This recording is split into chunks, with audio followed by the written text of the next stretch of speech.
Hello everyone, मैं हूं doctor Prabhjot BAMS MD रचना शारीर। और आज जो हम बात करने वाले हैं वो रचना शारीर का जो आपका सेकंड टॉपिक है परिभाषा शारीर, उसके बारे में हम बात करने वाले हैं।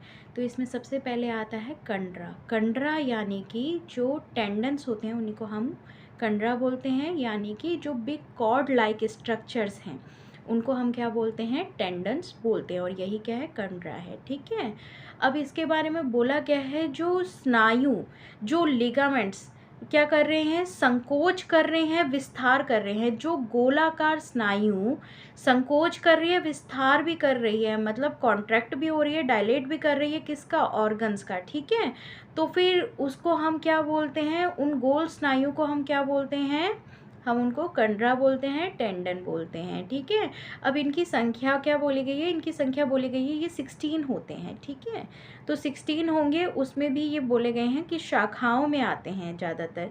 तो शाखाओं में कितने आ जाएंगे, जो आपके अपर लिम्ब और लोअर लिम्स हैं उसमें कितने हो जाएंगे, 4 अपर लिम्ब में, 4 लोअर लिम्ब, मतलब आपके एक लिम्ब में कितने हो जाएंगे, 2 हो जाएंगे। तो ऐसे ये कितने हो गए, 8 हो गए। तो इसी तरीके से जो आपकी गर्दन है और आपका जो पीठ वाला भाग है वहाँ पर भी ये आपको कितने मिल जाएंगे, 4 और 4, तो कुल मिला के इनकी संख्या हो जाती है 16।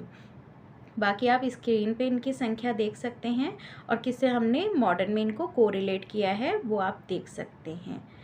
अब इसमें जो नेक्स्ट हम बात करने जा रहे हैं वो है जाल की। तो जाल से आप समझ गए होंगे मतलब क्या है, एक जाल बना हुआ है। किस चीज़ का जाल बना हुआ है, फाइबर्स का जाल बना हुआ है।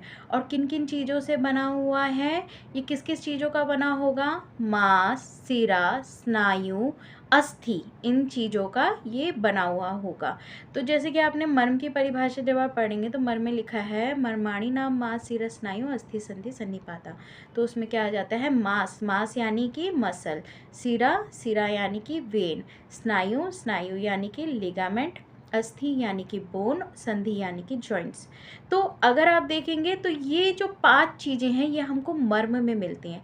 और अगर हमको इनमें से 4 चीज़ें मिल रही हैं, यानी कि संधि नहीं मिल रही है, मांस भी मिल रहा है, सिरा भी मिल रहा है, स्नायु भी मिल रहा है और अस्थि भी मिल रहा है, लेकिन संधि हमें नहीं मिल रहा है। ठीक है, तो ये क्या कहलाएगा, ये क्या कहलाएगा, जाल कहलाएगा। अब इनकी कुल संख्या की बात करी जाए तो इनकी कुल संख्या भी 16 ही होती है। 16 कहाँ पर हमको मिलेगी, यहाँ ये हमको जॉइंट्स में मिलेगा। और कौन कौन से जॉइंट में, जो आपका ये रिस्ट जॉइंट है यहाँ मिलेगा और जो आपका एंकल जॉइंट है वहाँ पर मिलेगा। तो हर जॉइंट में, रिस्ट जॉइंट में, एक रिस्ट जॉइंट में आपको कितने मिलेंगे, 4 मिलेंगे। ऐसे ही एक एंकल जॉइंट में आपको कितना मिलेगा, 4 मिलेगा। तो हमारे पास 2 रिस्ट जॉइंट हैं, 2 एंकल जॉइंट हैं, तो कुल मिला के इनकी संख्या कितनी हो जाती है, इनकी संख्या हो जाती है 16। तो आप ऐसा समझ सकते हैं, मॉडर्न में अगर कोरिलेट करूँ तो जहाँ पर आपको मांस यानी कि मसल, सिरा यानी कि वेन, स्नायु यानी कि लिगामेंट, अस्थि यानी कि बोन, तो ये 4 चीज़ों का कॉम्बिनेशन जहाँ आपको मिलेगा वो क्या कहलाएगा, जाल कहलाएगा। उसके बाद आ जाता है कुर्च। कुर्च यानी कि, कुर्च से आपको पता चल रहा है यानी कि जो ब्रश लाइक स्ट्रक्चर। कुर्च वर्ड आपने पहले भी सुना होगा, जब शव छेदन विधि करी जाती थी तो उस टाइम पे हमारे पास कोई भी इंस्ट्रूमेंट्स नहीं होते थे, कोई भी फॉरसेप्स नहीं था, स्कल्पल नहीं था, कुछ भी नहीं था। तो उस टाइम पे हम किसका, एक कुर्च बनाते थे, जो एक ब्रश लाइक स्ट्रक्चर बनाते थे और उससे मसल्स की एक एक लेयर को, आचार्य सुश्रुत बताते हैं कि मसल की एक एक लेयर को, जो बॉडी की स्किन की एक एक लेयर थी उसको हटा के फिर जो है शरीर का, मृत शरीर का परीक्षण किया जाता था। ठीक है, तो क्या है, कुर्च क्या है, एक ब्रश लाइक स्ट्रक्चर है। ठीक है, अब ये ब्रश लाइक स्ट्रक्चर के बारे में बात करें तो इसमें क्या क्या चीज़ें आ जाती हैं, तो मैंने आपको बताया था, आपको पता होना चाहिए मर्म में क्या आते हैं, मांस, सिरा, स्नायु, अस्थि और संधि। अब इससे पहले हम जो पढ़ रहे थे उसमें क्या था, मांस, सिरा, स्नायु, अस्थि, ये 4 चीज़ें थी। लेकिन अगर मांस, सिरा, स्नायु, अस्थि के साथ साथ यहाँ पर क्या आ जाता है, धमनी भी आ जाता है। धमनी यानी मांस यानी कि मसल, सिरा यानी कि वेन्स, स्नायु यानी कि लिगामेंट, अस्थि यानी कि बोन, ये 4 चीज़ें हमको पहले भी मिल रही थी जाल में। और अगर कुर्च ब्रश लाइक स्ट्रक्चर बन रहा है तो उसमें क्या आ जाएगा, इसके साथ साथ धमनी भी आ जाएगा। धमनी यानी कि आर्टरी, तो जहाँ पर हमको मसल मिल रही है, वेन मिल रही है, आर्टरी मिल रही है, लिगामेंट मिल रहे हैं, बोन मिल रही हैं, तो इन सब चीज़ों का कम्बिनेशन हमको मिलेगा, तो वो क्या होगा, एक ब्रश लाइक स्ट्रक्चर होगा जिसको हम क्या कहते हैं, कुर्च बोलते हैं। अब इनकी कुल संख्या 6 बोली गई है। तो 6 कहाँ कहाँ मिलेंगे आपको? 2 मिलेंगे हाथों में, 2 पैर में, इसके अलावा जो आपका एक आ जाता है वो लिंग में आ जाता है और एक आ जाता है ग्रीवा में। तो इसको हम मॉडर्न के अकॉर्डिंग अगर मैं बताऊं तो पाल्मर एपोन्यूरोसिस, प्लांटर एपोन्यूरोसिस, जो हाथ में मिलेंगे वो पाल्मर एपोन्यूरोसिस। एपोन्यूरोसिस आप ऐसे कह सकते हैं, एक फ्लैट शीट लाइक मटेरियल होता है जो मसल से कनेक्ट रहता है। तो पाल्मर एपोन्यूरोसिस, ऐसे ही प्लांटर एपोन्यूरोसिस रहता है। और इसके बाद लिगामेंटम न्यूकल जो होता है ये यहाँ गर्दन के पीछे रहेगा। ये क्या करता है, आप जब गर्दन को ऊपर नीचे करते हैं तो इसको क्या करेगा, होल्ड करने का काम करता है, इसको मूवमेंट में काम करता है। इसी तरीके से नेक्स्ट जो आता है suspensory ligament of the penis आ जाते हैं, जो क्या करते हैं, पीनस के मूवमेंट में काम करते हैं। ठीक है। इसके बाद जो नेक्स्ट आता है वो है रज्जू। रज्जू जो है, रज्जू किसे बोला गया है, ये रस्सी के समान होते हैं। ठीक है, भी कॉर्ड लाइक स्ट्रक्चर होंगे, रस्सी के समान होंगे। और कैसे होंगे, दो ये वर्टिबल कॉलम के दो एंड आगे की तरफ, दो अंदर की तरफ और दो बाहर की तरफ होंगे, यानी कि दो मीडियली रहेंगे और दो लेटरली। तो इस तरीके से जो ये रज्जू हैं ये 4 हो जाते हैं। आप कह सकते हैं जो आपकी वर्टिबल कॉलम है उसके अंदर की तरफ और बाहर की तरफ दो दो जो ये सिचुएटेड रहेंगे। ठीक है, वर्टिबल कॉलम आपके ऐसे जा रही है तो 2 अंदर की तरफ और जो 2 बाहर की तरफ हो गई। ये रस्सियों के समान जो स्ट्रक्चर होते हैं जो क्या करते हैं, आपके पूरी बॉडी को होल्ड करने का काम कर रही हैं, उसको हम क्या बोलते हैं, रज्जू बोलते हैं। और इनकी संख्या कितनी हो जाएगी, 4 हो जाएगी। 4 कैसे, 2 आपके मीडियली और 2 आपके लेटरली हो जाएंगे। तो ये कितने हो गए, कुल मिला के ये हो गए 4। ठीक है।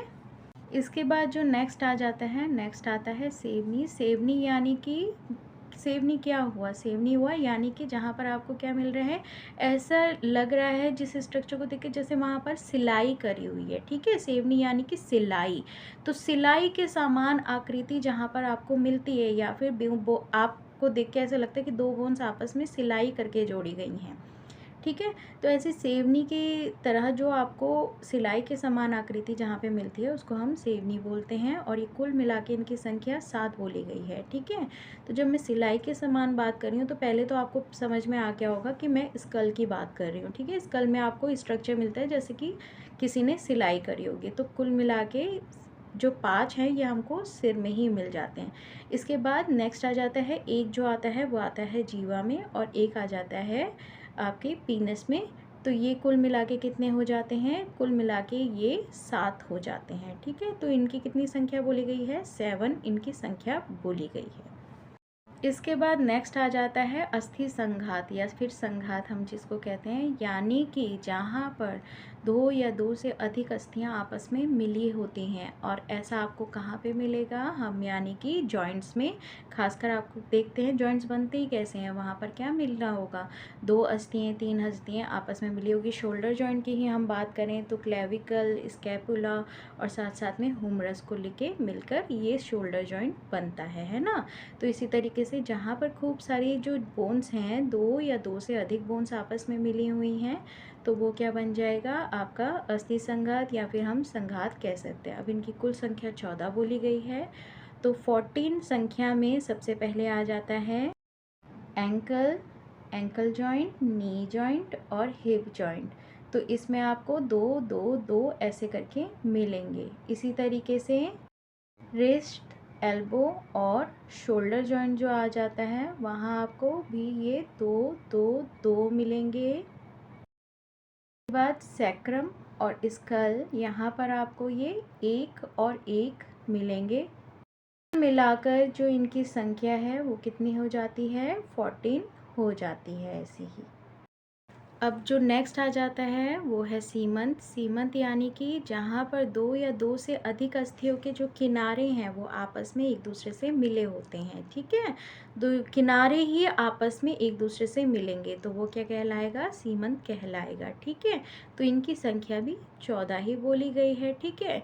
तो लाइंस कह लें या सूचर्स कह दें जो आपस में एक दूसरे से डायरेक्टली या इनडायरेक्टली उनके कोने या एजेस आपस में एक दूसरे से मिले होते हैं, तो ये क्या हो जाएगा, सीमंत हो जाएगा। आई थिंक आपको ये वीडियो पसंद आई होगी।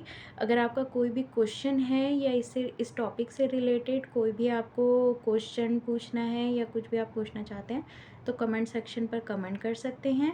इसके अलावा अगर आपको कोई और वीडियो चाहिए किसी टॉपिक से रिलेटेड तो आप कमेंट कर सकते हैं, कमेंट सेक्शन में लिख सकते हैं। Thank you.